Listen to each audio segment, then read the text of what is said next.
Hi. Engineering colleges ಯಾವಾಗ start ಆಗುತ್ತೆ, classes ಯಾವಾಗ ಸ್ಟಾರ್ಟ್ ಆಗುತ್ತೆ ಅಂತ ನೀವೇ ಎಲ್ಲ ಕೇಳಿದ್ದು, ನಿಮ್ಮಲ್ಲಿ ಕೆಲವರು ಕೇಳಿದ್ರು. ಓಕೆ, ಈಗ ವಿಷಯ ಏನು ತಿಳಿದ್ರೆ, ಈಗ ಎಂಜಿನಿಯರಿಂಗ್ ಕಾಲೇಜಸ್ ಜನರಲಿ ಸೆಪ್ಟೆಂಬರ್ ಮಂತಲ್ಲೇ ಸ್ಟಾರ್ಟ್ ಆಗುತ್ತೆ. ಸೆಪ್ಟೆಂಬರ್ 10 ಅಂತ ಅಂದರೆ ಸ್ಟಾರ್ಟ್ ಆಗಿರ್ತಿತ್ತು. ಬಟ್ ಈ ವರ್ಷ ಸ್ವಲ್ಪ ಚೇಂಜಸ್ ಆಗೋ ಚಾನ್ಸಸ್ ಇದೆ. ಅದಕ್ಕೋಸ್ಕರ ಸೆಪ್ಟೆಂಬರ್ 10ನೇ ತಾರೀಕಿನಿಂದ ಸೆಪ್ಟೆಂಬರ್ 15ರ ಒಳಗಡೆ ಈ ಕಾಲೇಜ್ಗೆ ರಿಲೇಟೆಡ್ ಅಕಾಡೆಮಿಕ್ ಇಯರ್ ಸ್ಟಾರ್ಟ್ ಆಗುತ್ತೆ. ನಂತರ ಈಗ ಅಕಾಡೆಮಿಕ್ ಇಯರ್ ಸ್ಟಾರ್ಟ್ ಆಗತ್ತಲ್ವಾ, ನೀವು ಸ್ಟಾರ್ಟಿಂಗಲ್ಲಿ ಅಡ್ಮಿಷನ್ ತೆಗೆದುಕೊಳ್ತೀರಾ.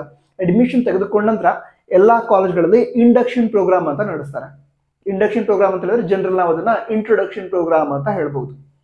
ಅದರಲ್ಲಿ ನೀವು ಯಾವ ಕಾಲೇಜ್ಗೆ ಅಡ್ಮಿಷನ್ ತೆಗೆದುಕೊಂಡಿದ್ದೀರೋ ಆ ಕಾಲೇಜ್ನವರು, ಆ ಕಾಲೇಜ್ನಲ್ಲಿ ಕಲಿತ ವಿದ್ಯಾರ್ಥಿಗಳು, ಆಲ್ರೆಡಿ ಸ್ಟಡಿ ಮಾಡಿದಂಥ ವಿದ್ಯಾರ್ಥಿಗಳು ಎಷ್ಟು ಜನ ಸಕ್ಸಸ್ಫುಲ್ ಆಗಿದ್ದಾರೆ, ನಂತರ ಪ್ಲೇಸ್ಮೆಂಟ್ ಪರ್ಸೆಂಟೇಜ್ ಎಷ್ಟಿದೆ, ಸೊ ಇದರ ಡೀಟೇಲ್ಸ್ ಅನ್ನ ಕೊಡ್ತಾರೆ. ನಂತರ ಲೈಬ್ರರಿ ಬಗ್ಗೆ ಇನ್ಫಾರ್ಮೇಶನ್ ಕೊಡ್ತಾರೆ. ಇಂತಿಷ್ಟು ಬುಕ್ಸ್ಗಳು ಇದಾವೆ ಲೈಬ್ರರಿಯಲ್ಲಿ. ನಂತರ ಅದರಲ್ಲಿ ನೀವು ಯಾವ ರೀತಿ ಬುಕ್ಸ್ ಅನ್ನ ಯೂಸ್ ಮಾಡ್ಕೊಳ್ಬಹುದು ಅದ್ರ ಬಗ್ಗೆ ಇನ್ಫಾರ್ಮೇಶನ್ ಕೊಡ್ತಾರೆ. ನಂತರ ಕಾಲೇಜ್ ಕ್ಯಾಂಟೀನ್, ಹಾಸ್ಟೆಲ್, ಸೊ ಈ ಎಲ್ಲ ಡೀಟೇಲ್ಸ್ ನಿಮಗೆ ನೀಡ್ತಾರೆ.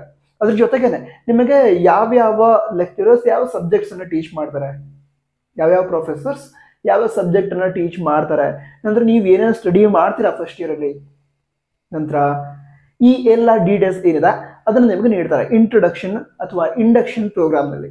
ಈ ಇಂಡಕ್ಷನ್ ಪ್ರೋಗ್ರಾಮ್ ಏನಿದೆ ಆಲ್ಮೋಸ್ಟ್ ಎಲ್ಲ ಕಾಲೇಜ್ಗಳಲ್ಲೂ ಕೂಡ ಒಂದು 2 to 3 days ನಡೆಯುತ್ತೆ. ಅದಕ್ಕೋಸ್ಕರ ಈಗ ಅಕಸ್ಮಾತಾಗಿ 10ನೇ ತಾರೀಕಿನಿಂದ 15ನೇ ತಾರೀಕಿನವರೆಗೆ ಈ ಒಂದು ಕ್ಲಾಸಸ್ ಸ್ಟಾರ್ಟ್ ಆಗುತ್ತೆ. ಅಂದ್ರೆ ಅಕಾಡೆಮಿಕ್ ಇಯರ್ ಸ್ಟಾರ್ಟ್ ಆಗತ್ತೆ ಅಂತ ಇದ್ರೂ ಕೂಡ ಸ್ಟಾರ್ಟಿಂಗ್ ಅಲ್ಲಿ ಇಂಟ್ರೊಡಕ್ಷನ್ ಅಥವಾ ಇಂಡಕ್ಷನ್ ಪ್ರೋಗ್ರಾಮೇ ನಡೆಯುತ್ತೆ ಎಲ್ಲ ಕಾಲೇಜ್ಗಳಲ್ಲಿ. ಅದರಿಂದ ಸೆಪ್ಟೆಂಬರ್ 15ರ ಒಳಗಂತೂ ಕ್ಲಾಸಸ್ಗಳು ಆಕ್ಚುಲ್ ಆಗಿ ಕ್ಲಾಸಸ್ ಸಿಲೆಬಸ್ ಏನಿದೆ ಅದು ಸ್ಟಾರ್ಟ್ ಆಗಲ್ಲ. ಹಾಗಿದ್ರೆ ಆಕ್ಚುಲ್ ಆಗಿ ಕ್ಲಾಸಸ್ ಅಥವಾ ಸಿಲೆಬಸ್ ಯಾವಾಗ ಸ್ಟಾರ್ಟ್ ಆಗುತ್ತೆ ಅಂತ ಹೇಳಿದ್ರೆ ಸೆಪ್ಟೆಂಬರ್ 15ರಿಂದ 20ನೇ ತಾರೀಕಿನ ಒಳಗೆ ಈ ಕ್ಲಾಸಸ್ ಅನ್ನ ಸ್ಟಾರ್ಟ್ ಮಾಡ್ತಾರೆ. ನಿಮ್ಮ ಸಿಲೆಬಸ್ ಏನಿರುತ್ತೆ ಸಬ್ಜೆಕ್ಟ್ ನ ಸಿಲೆಬಸ್, ಆ ಸಿಲೆಬಸ್ ಅನ್ನ ನಿಮಗೆ ಟೀಚ್ ಮಾಡೋದಕ್ಕೆ ಸ್ಟಾರ್ಟ್ ಮಾಡ್ತಾರೆ. ಸೊ ಈ ರೀತಿ ಇರುತ್ತೆ.